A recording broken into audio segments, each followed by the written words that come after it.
அஸ்ஸலாமு அலைக்கும். இறைவன் விரும்பும் 3 வகை பொருள்கள். முஹம்மதே, உங்களின் நின்றும் 3 வகையினரை நான் பிரியப்படுகிறேன். 1. பிழை பொறுக்க தேடும் வாலிபர். 2. இறையச்சம் கொண்ட உள்ளம். 3.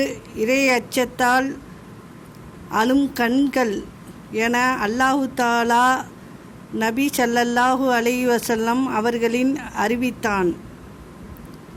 உலகம் மூமின்களுக்கு சிறைச்சாலையாகவும், கபுர் அவர்களுக்கு உயர்ந்த மாளிகைகளாகவும், சொர்க்கம் அவர்களின் தங்கும் இடமாகவும் இருக்கிறது.